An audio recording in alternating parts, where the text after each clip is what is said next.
नमस्कार विद्यार्थियों, छंद शास्त्र की कक्षा में आपका हार्दिक अभिनंदन, स्वागत है। हम छंद शास्त्र में भाग 4 की ओर अग्रसर हो रहे हैं। इससे पहले कि भाग 4 हम पढ़ना प्रारंभ करें, उससे पहले हम छंद शास्त्र की भाग जो 1 है उसमें अंतिम 5 मिनट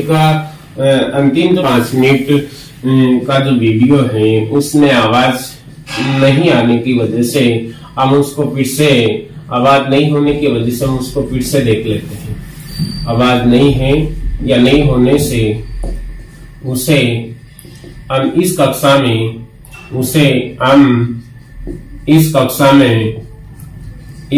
में फिर से दोहरा लेते हैं क्योंकि छंद शास्त्र में एक एक बात का बहुत महत्वपूर्ण योगदान होता है और वो हमारे छंद शास्त्र का जो सूत्र है उससे संबंधित है। उसमें आवाज रिकॉर्ड नहीं हो पाई, इस वजह से उसको हम फिर से एक बार समझ लेते हैं क्योंकि मूल जो है छंद शास्त्र में वो सूत्र ही है और सूत्र ही हमारे समझ में नहीं आएगा तो आगे की कक्षाएं समझने में हमें दिक्कत हो सकती है, परेशानी का अनुभव हो सकता है। इसलिए हमने छंद शास्त्र का जो सूत्र पढ़ा था वो था सूत्र ये माता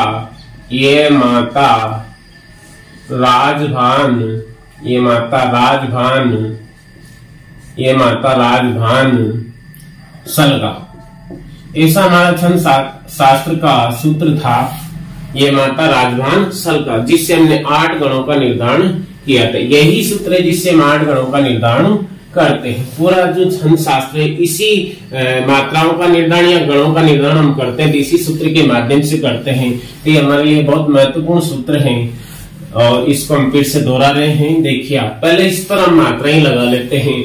देखिए, मात्राओं का निर्धारण कैसे किया जाता है। विश्व वर्ण की जो मात्रा होती है वो लघु और दीर्घ वर्ण की जो मात्रा होती है वो गुरु होती है। देखो यहाँ पर ये विश्व है, म में आ की मात्रा गुरु है, त में आ की मात्रा गुरु है, र में आ की मात्रा गुरु है, लघु है गुरु, लघु और गुरु। ये केवल हम मात्राओं का निर्धारण करें, बार बार अभ्यास में लेंगे तो हमारे लिए मात्राएं लगाना सुविधाजनक रहेगा। इसलिए हम बार बार मात्राओं का निर्धारण कर रहे हैं। हर स्थान पर, हर शब्द पर हम मात्रा लगाकर मात्राओं का अभ्यास या मात्राओं का निर्धारण करने का अभ्यास कर सकते हैं। देखिए, अब सबसे पहले हमने क्या निकाले तो गण किसे कहते हैं? 3 वर्णों के समूह को क्या कहते हैं? गण कहते हैं। तो यहाँ पर 3 के जोड़े में हम लेंगे। सबसे पहले हमने लिया था ये माता से हमने गण बनाया था। गण और मात्राएं, गण की मात्राएं कौन कौन सी हम लगा रहे हैं? गण की मात्राएं। देखो, ये माता से जो प्रथमा अक्षर है उससे हम गण का निर्धारण करते हैं। तो यहाँ पर जो प्रथमा अक्षर है वो क्या है? ये है। तो ये से हो जाएगा ये गण। प्रथमा अक्षर में हम गण जोड़ देंगे। क्या जोड़ देंगे? गण जोड़ देंगे तो हमारा गण हो जाएगा। तो प्रथम जो गण है हमारा ये गण आता है और इसमें मात्राओं का निर्धारण करें हम तो ये लघु हो जाता है गुरु। यानी ये गण की जो मात्राएं होती हैं ये लघु गुरु अर्थात मात्राओं की संख्या देखें। यहाँ मात्राओं की संख्या ये गण में तो वो हो जाती है मात्राओं की संख्या। देखिए, आप इसको हम 1 गिनते हैं, लघु को 1 और गुरु को 2 गिनते हैं। तो यहाँ पर मात्राओं की संख्या हो जाती है 5। कितनी हो जाती है ये गण में? 5। दूसरा है प्रथमा अक्षर छोड़ देंगे हम दूसरे गण में लेंगे मातारा। 3 वर्णों को लेना है। तो दूसरा हमारा हो जाता है मातारा और इससे गण का निर्धारण होगा। प्रथमा अक्षर जो है उसमें हम गण जोड़ देंगे तो क्या हो जाएगा? मगण हो जाएगा। इसमें मात्राओं का निर्धारण करें हम तो गुरु और गुरु अर्थात 3 गुरु वर्ण हो जाएंगे, 3 गुरु मात्राएं हो जाएगी। और मात्राओं की संख्या देखें तो 2, 2, 4, 2, 6 कितनी हो जाती है? 6 हो जाती है। तीसरा हम लेंगे गण। अब को हमने ले लिया तो ताराज, तस लेंगे हम तो क्या हो जाएगा? ताराज।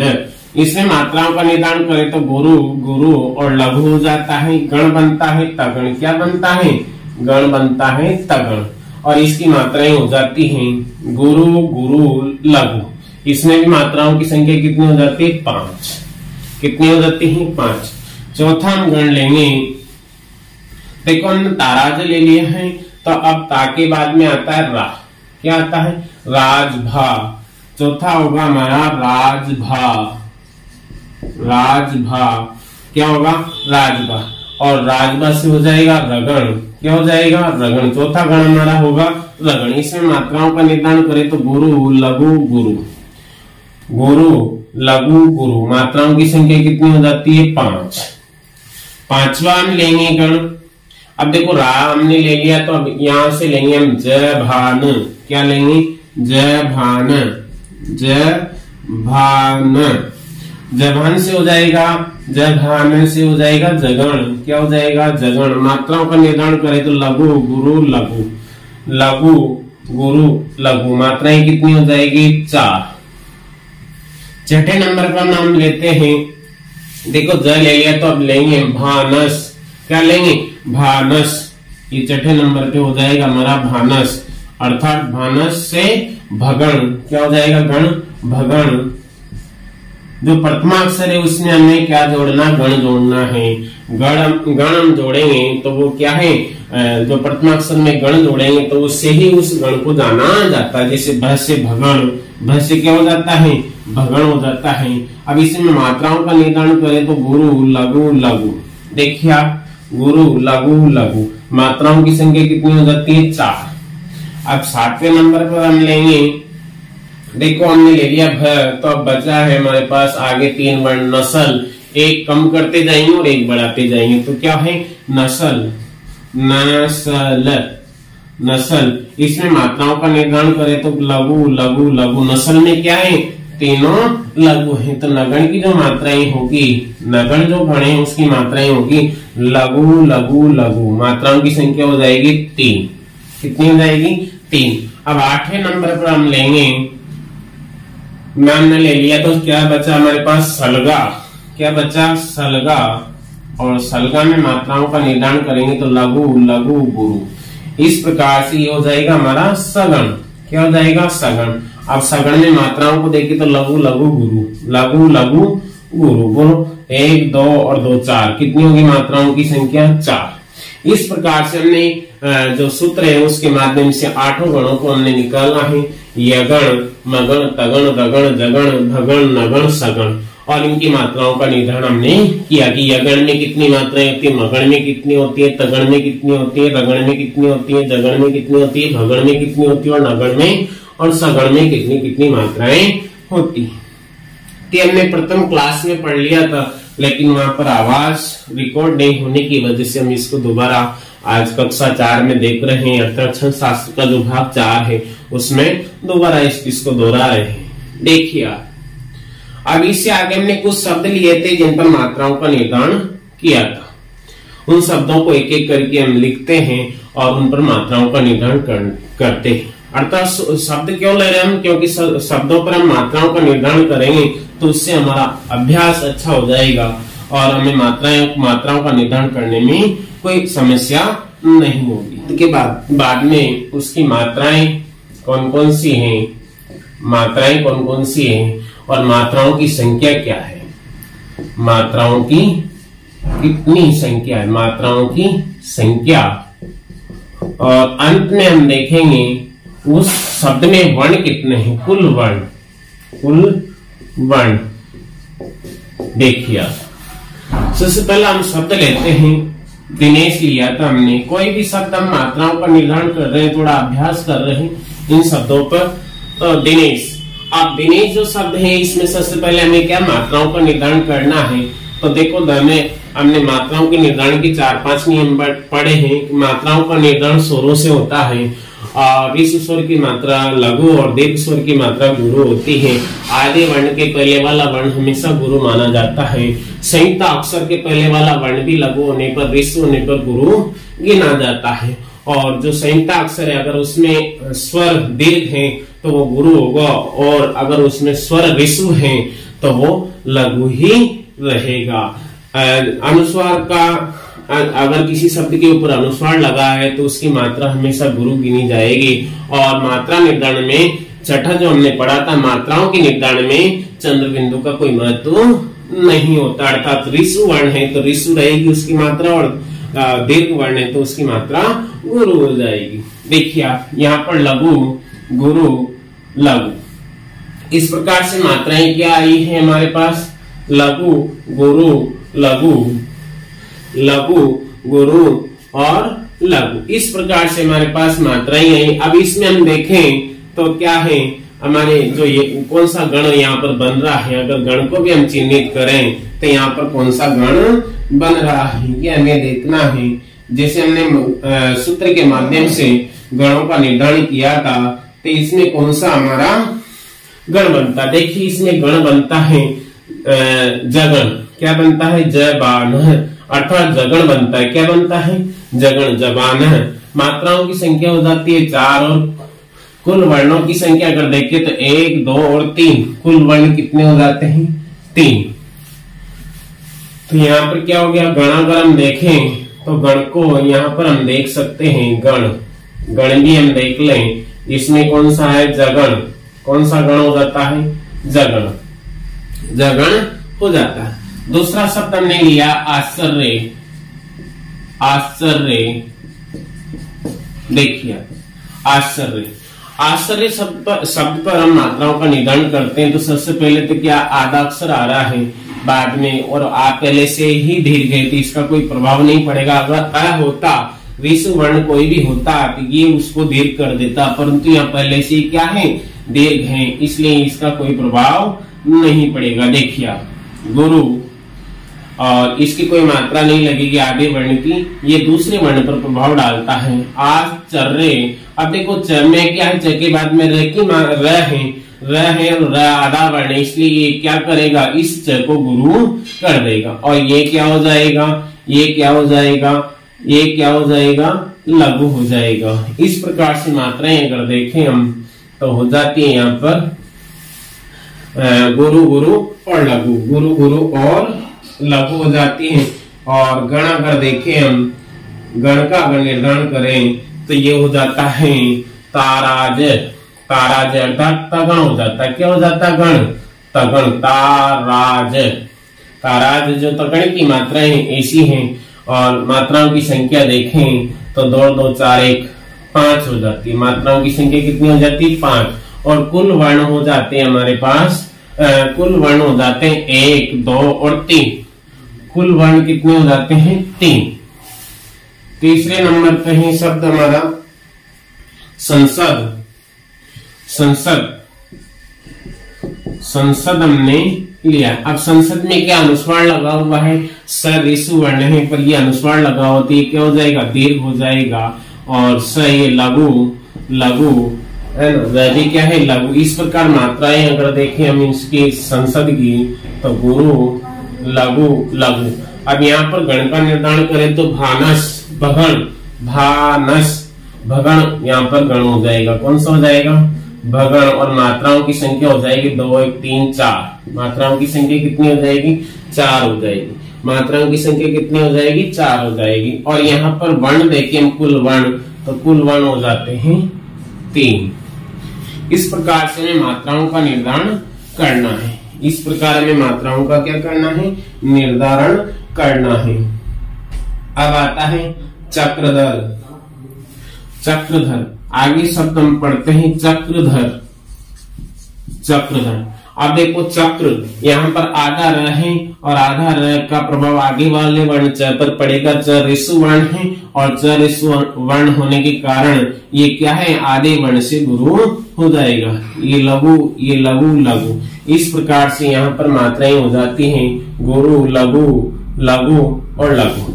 और यहाँ पर गण का निर्धारण करें तो गण 3 वर्णों के समूह से गण बनता है, 3 वर्णों के समूह से गण बनता है। देखो आप, ये भगण और एक लघु वर्ण हो जाता है, एक लघु मात्रा हो जाती है, भगण और एक लघु, एक लघु, एक लघु मात्रा। और इसके बाद में अगर हम मात्राओं की संख्या देखें तो 2 3 4 5 मात्राओं की संख्या कितनी हो जाती है 5 और वर्णों की संख्या हो जाती है 4। वर्णों की संख्या 4। आगे शब्द देखते हैं। मनोहर, मनोहर, मनोहर। देखिए आप यहाँ पर लघु है, गुरु है, लघु लघु। अब यहाँ पर हम मात्राएं लेते हैं लघु गुरु लघु लघु। अब यहाँ पर देखिए आप जबान जगण गण बन रहा है। यहाँ पर क्या बन रहा है जगण, और एक मात्रा क्या हो जाती है जो शेष बचती है एक लघु, एक लघु। और यहाँ पर मात्राओं की संख्या देखें तो 1 और 2 3 4 5 मात्राओं की संख्या हो जाती है 5। और वर्ण है 1 2 3 4, वर्णों की संख्या है 4। छठे नंबर पर हम लेते हैं शशांक, शशांक। कोई भी शब्द हम ले लें, देखो लघु गुरु लघु, लघु गुरु लघु। यहाँ पर भी कौन सा बन रहा है जबान जगण बन रहा है। क्या बन रहा है जगण बन रहा है। मात्राओं की संख्या देखें तो लघु गुरु लघु, और यहाँ पर 1 और 2 3 और 1 4 मात्राएं हो जाती है और वर्ण हो जाते हैं 3। वर्ण कितने हो जाते हैं 3।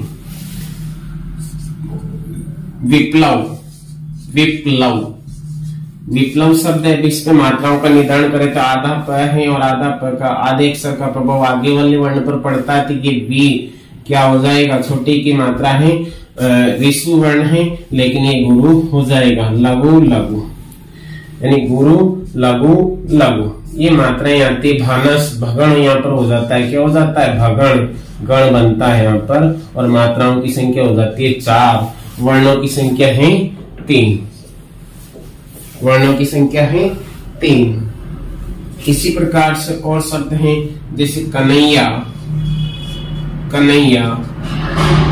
अब यहाँ पर क्या है न है और न आधा अक्षर आधे अक्षर का प्रभाव आगे वाले वर्ण पर पड़ेगा तो ये गुरु हो जाएगा। ये पहले से गुरु है, ये गुरु है, अर्थात गुरु गुरु गुरु। अब एक गण बनता है यहाँ पर माँ तारा, माँ तारा मगन बनता है यहाँ पर माँ तारा मगन। क्या बनता है मगन। मात्राओं की संख्या हो जाती है 6, वर्णों की संख्या हो जाती है 3। आगे है श्रवण, श्रवण, श्रवण। और श्रवण शब्द में मात्राएं तीनों क्या है लघु है, और गण यहाँ पर बनता है नगण। क्या बनता है नगण। मात्राओं की संख्या हो जाती है 3 और वर्णों की संख्या हो जाती है 3। इस प्रकार से हमने कुछ शब्दों पर मात्राओं का निर्धारण करके कक्षा प्रथम में देखा था, पर वहां पर क्या है आवाज रिकॉर्ड नहीं होने के कारण हमने इसको कक्षा छंद शास्त्र के भाग 4 में फिर से दोहराया है।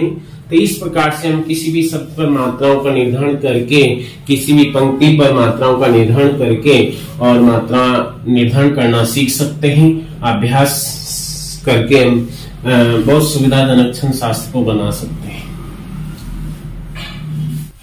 देखो छंद शास्त्र के भाग 3 में हमने पढ़ा था गीतिका और हरि गीतिका, गीतिका और हरि गीतिका, गीतिका और हरि गीतिका। इसमें 26 मात्राएं होती है और इसमें 28 मात्राएं होती है। गीतिका के आगे, गीतिका के उदाहरण में आगे 2 मात्राएं जोड़ देने पर हरि गीतिका छंद बन जाता है। इसमें 26 होती है, 14-12 पर यति होती है और इस पर 16-12 पर यति होती है। अर्थात इसमें 2 मात्राएं ज्यादा, इसलिए इसमें 16-12 पर यति होती है और गीतिका में 14-12 पर यति होती थी। ये दोनों में समान था, लघु गुरु गीतिका और हरि गीतिका में दोनों में समान था, लघु गुरु वर्ण होना चाहिए। अंत में लघु गुरु वर्ण होना चाहिए। ये हमने कक्षा 3 में पढ़ा था, अर्थात छंद शास्त्र के जो भाग 3 है उस कक्षा में पढ़ा था। गीतिका एक सम्मात्रिक छंद है, इसमें 26 मात्राएं होती है प्रत्येक चरण में, 14-12 पर यति होती है और अंत में लघु गुरु होता है। दूसरा हमने पढ़ा था हरि गीतिका छंद। हरि गीतिका में 28 मात्राएं होती है प्रत्येक चरण में, 16-12 पर यति होती है और अंत में लघु गुरु वर्ण होता है। अंत में क्या होता है लघु गुरु वर्ण होता है। और ये जो गीतिका छंद है गीति का छंद में दो मात्राएं हम जोड़ दें तो हरि गीति का छंद बन जाता है। दो मात्राएं जोड़ दें तो हरि गीति का छंद बन जाता है। हरि गीति का छंद का निर्माण होता है। अब आगे की कक्षा में सममात्रिक छंद के बाद में मात्रिक छंद में अर्ध सममात्रिक छंदों की ओर बढ़। मात्रिक छंद में हम अर्ध सममात्रिक छंद पढ़ने जा रहे हैं। अर्ध सममात्रिक छंद दूसरा जो प्रकार था वो था अर्ध सम। अर्ध का मतलब ही क्या है? आधे चरणों में। आधे का मतलब सम और विषम चरणों में बराबर मात्राएं होती है। अर्ध सममात्रिक छंद, अर्ध सममात्रिक छंद। और इसमें हम सबसे पहले पढ़ेंगे दोहा। दोहा छंद, दोहा छंद। देखिए दोहा छंद सबसे पहली बात है कि दोहा छंद सबसे प्राचीन छंद है। ये विशेषता है कि दोहा सबसे प्राचीन छंद है, प्राचीन छंद है। दोहा सबसे प्राचीन छंद है। दूसरी विशेषता है कि यह अर्ध सममात्रिक छंद है। दूसरी विशेषता क्या है? ये अर्ध सममात्रिक छंद है। अर्ध सममात्रिक छंद का मतलब है, अर्ध सममात्रिक छंद का मतलब यानी आधे चरणों में अर्थात सम और विषम चरणों में भिन्न बराबर मात्राएं होती हैं। इसके सम चरणों में 11-11 और विषम चरणों में 13-13 मात्राएं होती हैं। इसके सम चरणों में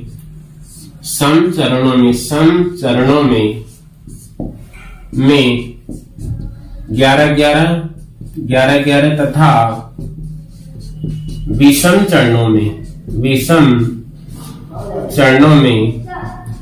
तथा विषम चरणों में 13-13 मात्राएं होती है। कितनी होती है? 13-13 मात्राएं होती है।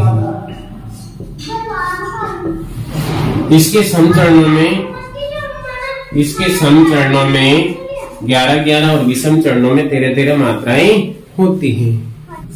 विषम चरणों के अंत में विषम चरणों के अंत में गुरु लघु न हो और सम चरणों के अंत में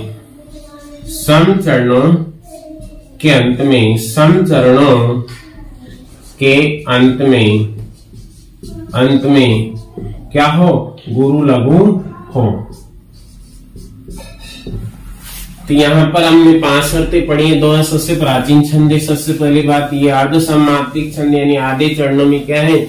इसके बराबर मात्राएं होती। अर्ध सम का मतलब यहाँ पर सम और विषम चरण। सम का मतलब दूसरा चौथा और विषम का मतलब पहला तीसरा। पहला चरण और तीसरा चरण। अब सम चरणों में 11-11 मात्राएं होती। सम चरणों में 11-11 यानी दूसरे और चौथे चरण में क्या होगा? दूसरे और चौथे चरण में क्या होगा? दूसरे और चौथे चरण में 11-11 मात्राएं होगी। पहले और तीसरे में यानी विषम चरणों में क्या होगी? 13-13 मात्राएं होगी। दूसरी बात हमने पढ़ी विषम चरणों के अंत में गुरु लघु न हो। जो विषम चरण है इनके अंत में गुरु लघु ऐसा नहीं होगा। गुरु लघु न हो और सम चरणों के अंत में गुरु लघु हो। एक दूसरे का विपरीत है हो। देखिए आप, तो इस प्रकार से ये दोहा छंद है। इसका उदाहरण हम लेते हैं। बड़ा भैया तो क्या भैया, जैसे पेड़ खजूर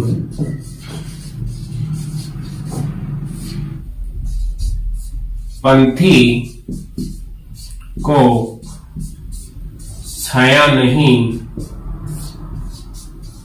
पंक्ति को छाया नहीं, फल लागे अति दूर, फल लागे अति।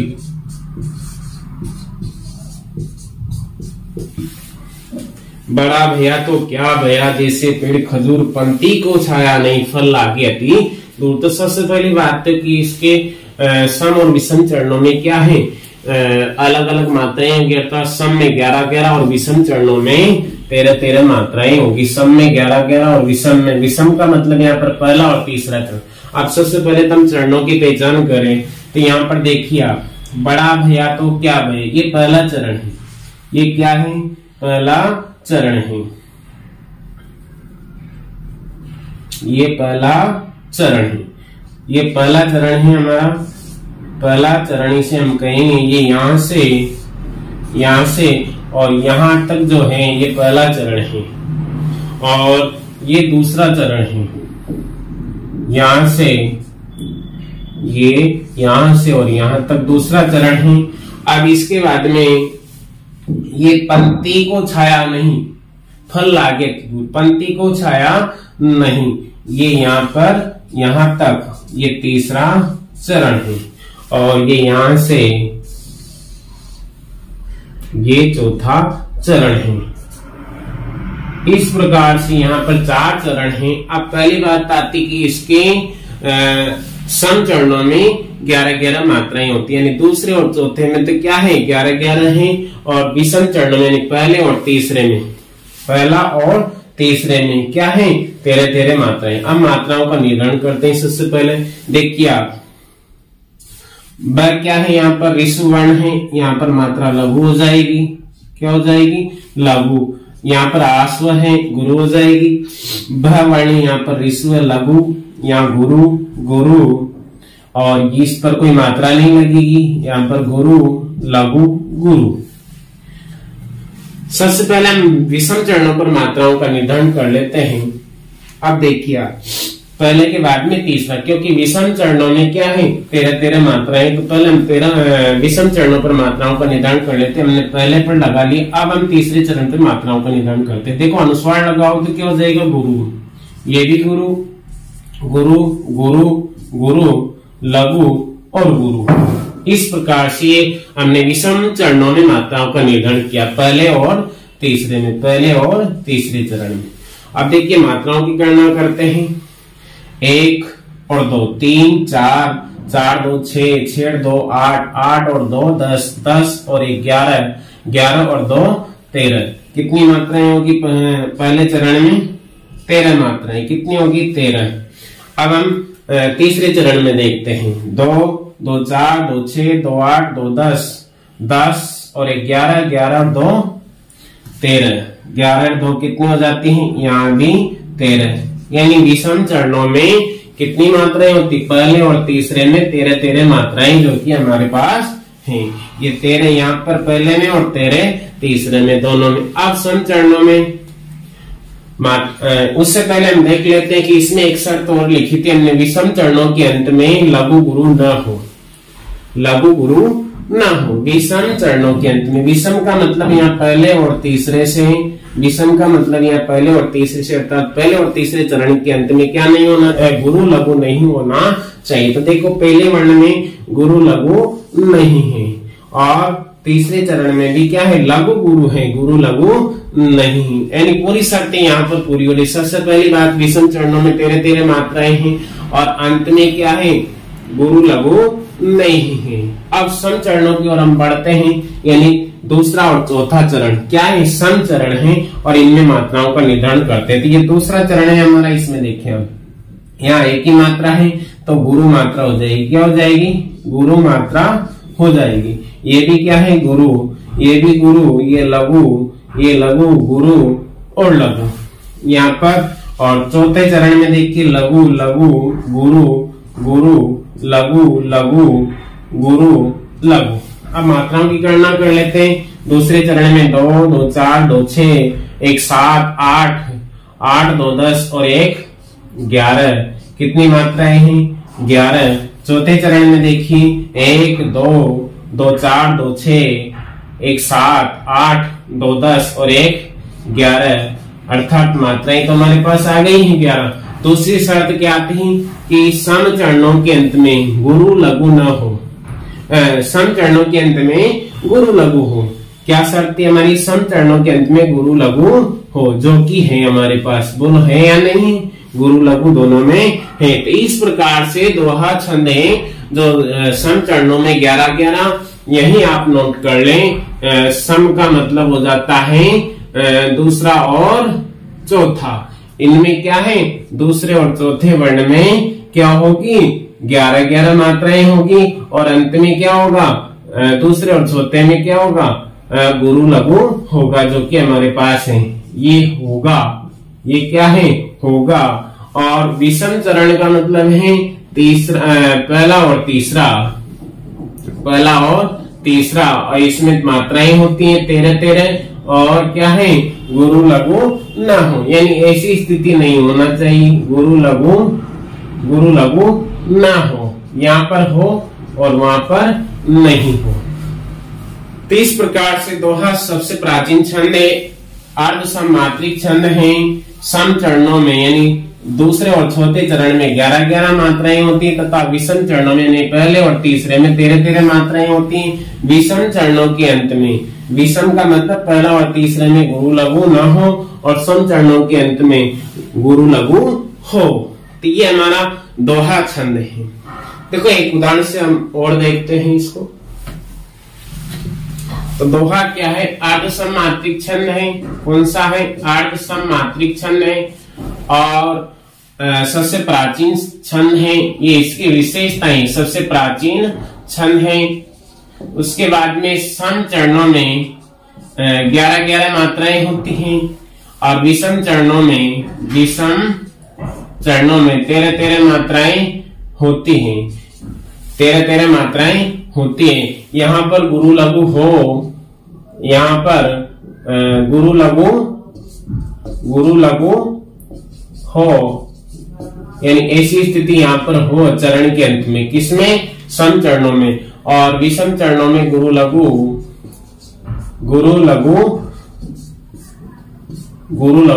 ना हो, यहाँ पर नहीं हो और वहां पर हो। तो ये हमारी दोहा छंद की विशेषताएं हैं। सम चरणों में 11-11 गुरु लघु होना चाहिए, विषम चरणों में 13-13 मात्राएं और गुरु लघु नहीं होना चाहिए। हंस छोड़ आए कहाँ मुक्ताओं का देश, यहाँ बंदनी के लिए लाए क्या संदेश। देखिए पहला चरण है और ये दूसरा चरण है और ये यहाँ बंदनी के लिए ये हमारा तीसरा चरण है और ये चौथा चरण है। ये कौन सा है? चौथा चरण। अब मात्राओं का निर्धारण करते हैं। देखो हंस यहाँ पर अनुस्वार लगा हुआ गुरु वर्ण है, ये लघु है, ये गुरु लघु गुरु लघु गुरु। चंद्रबिंदु का कोई महत्व नहीं होता। यहाँ आस्वर है और आधीर है, इसलिए यहाँ पर गुरु। यहाँ पर क्या वर्ण आ रहा है, इसलिए में छोटे उ की मात्रा पर ये गुरु हो जाएगा। ये गुरु, ये गुरु, ये गुरु और ये गुरु, ये लघु। लघु गुरु, गुरु लघु गुरु, गुरु लघु गुरु, गुरु लघु गुरु, गुरु गुरु लघु। अब देखो मात्राओं की गणना करते हैं हम। 2 और 1 3, 3 2 5, 1 6, 6 और 2 8, 8 2 10, 10 11, 11 2 13। कितनी मात्राएं होगी? पहले चरण में 13 मात्राएं होगी। कितनी होनी चाहिए? विषम चरणों में 13-13 मात्राएं होनी चाहिए, नहीं सही है हम। दूसरा चरण है 2 2 4, 2 6, 2 8, 2 10 और 1 11। दोनों सम चरणों में कितनी होनी चाहिए? 11-11। यहाँ पर प्रथम चरण जो है विषम चरण में पहला चरण, उसमें क्या नहीं होना है? गुरु लघु न हो। देखो गुरु और लघु नहीं है, लघु गुरु है। ये शर्त भी पूरी हो रही है। और सम चरणों में 11-11 मात्राएं होना चाहिए। दूसरे चरण में देखिए आप गुरु लघु है, अब यहाँ पर भी गुरु लघु होना चाहिए तो है। तीसरा है मात्राओं की गणना करते हैं। 1 2 3, 3 2 5, 1 6, 6 2 8, 8 2 10, 10 और 1 11, 11 और 2 13। कितनी होगी यहाँ पर? यहाँ तक 13 मात्राएं होगी, 13 ये तीसरा चरण है, अर्थात विषम चरण है, मात्राएं 13 और अंत में लघु गुरु न हो, लघु गुरु भी नहीं। हम चौथे चरण पर बढ़ते हैं और यहाँ पर देखिए आप 2 और 1 3, 3 2 5, 5 और 2 7, 7 और 2 9 और 1 10। यहाँ पर 10 मात्राएं हमने यहाँ पर क्या है, यह देखो आप देखिए यहाँ पर क्या है, यहाँ दीर्घ स्वर एक ही मात्रा है जहाँ पर हमने लघु मात्रा लगा रखी, इसलिए यहाँ पर क्या है त्रुटि हो गई है और यहाँ पर गुरु मात्रा आएगी। अब हमारे 11 मात्रा हो जाएगी, 2 2 4 2 6 2 8 2 10 और 1 11 बराबर कितनी मात्राएं होगी 11। अर्थात सम चरणों में क्या है 11 11 है और विषम चरणों में 13 13 मात्राएं हैं। विषम चरणों में गुरु लघु न हो तो नहीं है और सम चरणों में गुरु लघु हो तो है, दोनों में गुरु लघु है। इस प्रकार से दोहा छंद क्या होता है, सबसे पहली विशेषता अर्ध सममात्रिक छंद है, सबसे प्राचीन छंद है, सम चरणों में 11 11 मात्राएं होती है और अंत में गुरु लघु भी होता है। विषम चरणों में क्या है, पहले और तीसरे चरण में 13 13 मात्राएं होती है, अंत में गुरु लघु न हो जो कि नहीं है। इस प्रकार से दोहा छंद हमने पढ़ा जिसकी मुख्य रूप से 5 विशेषताएं, सबसे प्राचीन छंद, अर्ध सममात्रिक छंद, सम चरणों में 11 11 और अंत में लघु गुरु हो, विषम चरणों में 13 13 और अंत में लघु गुरु लघु न हो। इस प्रकार से ये दोहा छंद है। दूसरा जो छंद है अर्ध सममात्रिक में वो है हमारा सोरठा, सोरठा छंद। देखिए पहली विशेषता है कि ये अर्ध सममात्रिक छंद है। कौन सा है, अर्ध सममात्रिक छंद है। अर्ध सममात्रिक छंद है। अर्ध सममात्रिक का मतलब है इसके सम और विषम चरणों में बराबर मात्राएं होती, अर्ध सममात्रिक छंद है। सोरठा कौन सा है, अर्ध सममात्रिक छंद है। दूसरी विशेषता है इसके सम चरणों में यानी दूसरे और चौथे चरणों में, सम चरणों में क्या होती हैं 13 13 मात्राएं होती हैं। कितनी होती हैं 13 13 मात्राएं होती।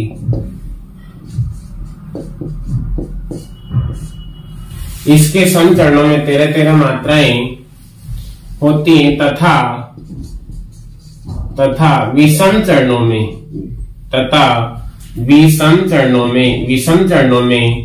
क्या होती है 11 11 मात्राएं होती हैं। विषम चरणों में 11 11 मात्राएं होती हैं। सम चरणों में 13 13 और विषम चरणों में 11 11 मात्राएं होती हैं। दोहा छंद अर्ध सममात्रिक छंद है, इसके सम चरणों में 13 13 और विषम चरणों में 11 11 मात्राएं होती हैं। और तीसरी बात है कि इसकी जो तुक है, तुक विषम चरणों की मिलती है। विषम चरणों में क्या है, विषम चरणों में तुक मिलती है, तुक मिलती है।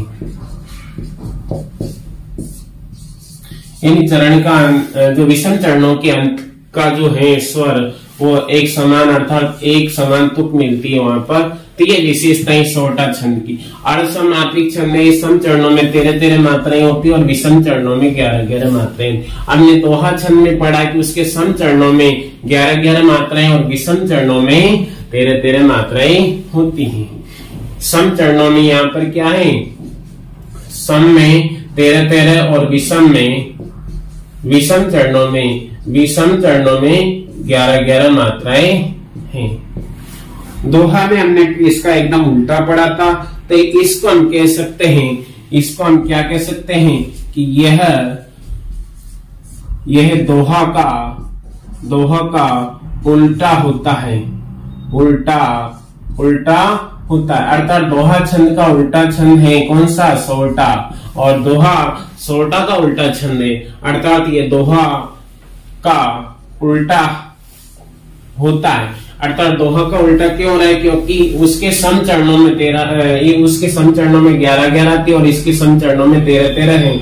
उसके विषम चरणों में 13 13 थी और इसके विषम चरणों में 11 11 मात्रा है। इसलिए ये क्या है, दोहा का उल्टा छंद है। कौन सा, सोरठा छंद। यहाँ पर 4 विशेषताएं आती हैं। सोटा छंद की अर्धसमात्रिक छंद है, सम चरणों में 13-13 मात्राएं और विषम चरणों में 11-11 मात्राएं होती है। विषम चरणों में तुक मिलती और ये दोहा का उल्टा होता है। दोहा छंद का क्या होता है? उल्टा छंद होता। अकबर समन अथा तह डूबा हिंदू तुरक मेवाड़ो तीन महा पोयण फूल प्रताप सी। अकबर समन अथा तह डूबा हिंदू तुरक मेवाड़ो तीन माह पोयण फूल प्रताप। सबसे पहले तो देखिए अथा और माह यहाँ पर क्या है? विषम चरणों में तुक मिल रही है। हमने लिखा है विषम चरणों में तुक मिलती है। देखो एक समान ध्वनि है दोनों में, तो यहाँ पर क्या है? सबसे पहली बात तो ये क्या है? सोटा छंद का उदाहरण है क्योंकि विषम चरणों में क्या है? तुक मिल रही है। दूसरी बात, इसके विषम चरणों में 11-11 और सम चरणों में 13-13 मात्राएं होती। देखते हैं मात्राओं का निर्धारण करते हैं। लघु लघु लघु लघु लघु लघु लघु लघु गुरु लघु लघु लघु गुरु गुरु गुरु गुरु लघु लघु लघु गुरु गुरु गुरु लघु लघु गुरु लघु गुरु लघु लघु गुरु लघु लघु गुरु लघु गुरु। अब मात्राओं की गणना करते हैं एक एक चरण में। देखिए आप सबसे पहले यहाँ तक करते हैं हम पहले चरण की। मात्राओं की संख्या कितनी? 1 2 3 4 5 6 7 8 2 10 और 1 11। कितनी है? 11। विषम चरणों में 11-11 मात्राएं होती। तो ये पहला चरण है, इसमें 11 मात्राएं हैं। बोलो कितनी है? 11। उसके बाद में आते हैं 1 2 2 4 2 6 2 8 2 10 11 12 13। विषम चरणों में 11-11 और सम चरणों में क्या है? 13-13 मात्राएं होती। बोलो कितनी है? 13 है। आगे देखिए दूसरा चरण है। तीसरे चरण में देखते 2 2 4 2 6 1 7 8 8 और 2 10 और 1 11। बोलो कितनी है? 11 है। कितनी है? 11-11। अर्थात विषम चरणों में 11-11 और सम चरणों में 13-13। अब देखिए चौथे चरण में देखते हैं 2 और 1 3 4 4 2 6 7 8 8 2 10 10 और 1 11 11 और 2 13। यहाँ पर भी क्या है? 13 है। इस प्रकार से जो सोटा छंद है, सोटा छंद के सम चरणों में 13-13, सम चरणों में 13-13 ये दूसरा चरण है और ये चौथा चरण है। ये दूसरा चरण है और ये चौथा चरण है। देखिए आप 13-13 मात्राएं हैं, यानी दूसरे और चौथे में क्या होगी? 13-13। सम चरणों में 13-13 होगी। और ये पहला है और ये तीसरा। पहले में कितनी है? 11 है और तीसरे में कितनी है? 11 है। अर्थात पहले और तीसरे में कितनी होगी? 11-11 मात्राएं होंगी। पहले और तीसरे में कितनी होगी? 11। एक साथ हमने और पढ़ी थी, क्या पढ़ी थी? कि विषम चरणों के अंत में तुक मिलती है, वो तुक भी यहाँ पर मिल रही। इस प्रकार से जो सोटा छंद है वो दोहा छंद का उल्टा होता है। दोहा में सम चरणों में 11-11 होती है और विषम चरणों में दोहा में सम चरणों में 11-11 होती हैं और विषम चरणों में 13-13 होती हैं। जबकि सोटा छंद में सम चरणों में 13-13 और विषम में 11-11 होती है। हमें एक याद रखना है, जैसे हमने दोहा छंद है, दोहा छंद को याद रखना है। दोहा छंद के सम चरणों में सम में 11-11 होती तो विषम में क्या हो जाएगी? 13-13। और जब हम सोटा पढ़ेंगे तो सम में इसके क्या है? 11-11, तो सोटा छंद के क्या हो जाएगी? 13-13 हो जाएगी। बस एक को याद रखना, दूसरा अपने आप याद हो जाएगा। दोहा याद रखेंगे हम तो सोटा छंद अपने आप याद हो जाएगा, याद रह जाएगा हमें। और दोनों को हम याद रखेंगे तो हो सकता है कंफ्यूजन हो, इसलिए हमें एक को याद रखना, एक से दूसरे को जोड़ के याद रखना है, क्योंकि दोनों में एक जैसी बात है, एक दूसरे के विपरीत है। इसलिए हम एक को याद रखें तो दूसरा अपने आप हमें पता है कि सोटा दोहा का उल्टा होता है। तो जब हमें दोहा याद है, दोहा छंद की विशेषताएं याद है तो सोटा के अपने आप याद हो जाएगी। इसलिए दोनों छंद एक दूसरे के विपरीत हैं। तीसरा छंद पढ़ने जा रहे बरवे छंद। बरवे छंद सबसे पहले विशेषता तो इसकी यही है कि अर्ध सममात्रिक छंद है, अर्ध सममात्रिक छंद है, अर्ध सममात्रिक छंद है, अर्ध सममात्रिक छंद। अर्ध सममात्रिक का मतलब इसके पहले और तीसरे में सम और विषम चरणों में बराबर मात्राएं होती है। दूसरी बात है इसके सम चरणों में 7-7 और विषम चरणों में 12-12 मात्राएं होती है, और विषम चरणों में 12-12 मात्राएं होती है। ठीक है, सम चरणों में क्या होती है? 7-7, स से 7, स से क्या होता है? 7-7, स से क्या होता है? 7-7 मात्राएं कितनी है? स से 7-7, अर्थात सम में 7 मात्राएं, सम में कितनी है? 7-7, अर्थात सम चरणों में 7-7 मात्राएं, विषम चरणों में 12-12 मात्राएं। विषम चरणों में कितनी है? 12-12 मात्राएं होती हैं। वर्गीय छंद में सम चरणों में 7-7 मात्राएं और विषम चरणों में 12-12 मात्राएं होती है। स से हम याद रख सकते हैं, स से सम में 7-7 तो विषम में 12-12। अब उदाहरण देखते हैं इसका। सबसे मिलकर रह मन बेर विसार, दुर्लभ नर्तन पाकर कर उपकार। देखिए मात्राओं का निर्धारण करते हैं। लघु लघु गुरु, लघु लघु लघु लघु लघु लघु लघु लघु गुरु, लघु लघु गुरु लघु गुरु, लघु लघु लघु लघु लघु लघु गुरु, लघु लघु लघु लघु लघु लघु गुरु लघु। अब मात्राओं की गणना करते हैं। देखिए आप, पहला चरण है, पहले चरण में 1 2 2 4 1 5 6 7 8 9 10 11 12।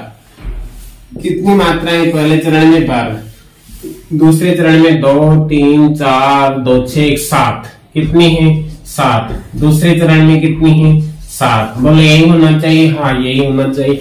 बोलो दूसरे चरण में क्या होना है? सम चरणों में 7-7 है तो 7 ही होना चाहिए, और विषम चरणों में 12-12 मात्राएं होनी चाहिए। देखिए 2 3। अब तीसरे चरण में हम देखते हैं 2 3 4 5 6 7 8 8 2 10 11 12। बोलो कितनी है? 12। बोलो यही होना चाहिए? हाँ यही होना चाहिए। अब चौथा चरण है 1 2 3 4 2 6 और 1 7। बोलो कितनी होनी चाहिए? 7 ही होनी चाहिए। अर्थात सम चरणों में सम में कितनी है? 7-7 है, सम में 7-7 है, तो विषम में कितनी होनी चाहिए? 12-12, जो कि 12-12 है। अर्थात वर्गीय छंद कहाँ होता है? जहाँ सम चरणों में 7-7 और विषम चरणों में 12-12 मात्राएं होती। सम में बराबर होती है 7-7 और विषम में भी 12-12 मात्राएं होती। इस प्रकार से हमने अर्ध सममात्रिक छंद पढ़े। पहला दोहा पढ़ा है, पहला छंद हमने दोहा पढ़ा है, जिसके सम चरणों में 11-11 मात्राएं होती है और विषम चरणों में 13-13 मात्राएं होती हैं। इसका उल्टा हमने पढ़ा है सोटा छंद के सम चरणों में 13-13 होती हैं, सम चरणों में 13-13 होती है और विषम चरणों में 11-11 मात्राएं होती। उसके बाद में हमने वर्गीय छंद पढ़ा। ये भी अर्ध सममात्रिक छंद है और इसके सम चरणों में 7-7 और विषम चरणों में 12-12 मात्राएं होती हैं।